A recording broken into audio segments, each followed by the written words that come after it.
مولانا فضل الرحمان کا کہنا ہے کہ انتخابات میں ووٹ کا درست استعمال کر کے اپنا مستقبل خود تراشنا ہوگا۔ پاکستان میں ایک بھی کام شریعت کے مطابق نہیں۔ وطن عزیز کو قرآن و سنت کا نظام چاہیے۔ سیکولر اسٹیٹ بنانے کی کوششوں کے خلاف جدوجہد کریں گے۔ آئین اسلام کی بات کرتا ہے اور یہ تقاضا کرتا ہے کہ قوانین شریعت کے مطابق بنے۔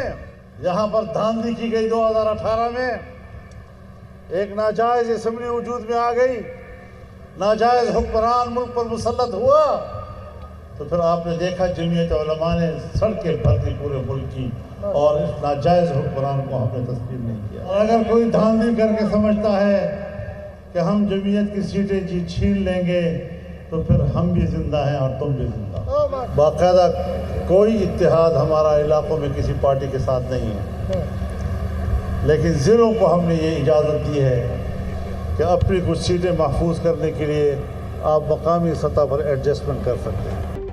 اسٹار نیوز جیو پاکستان کے لیے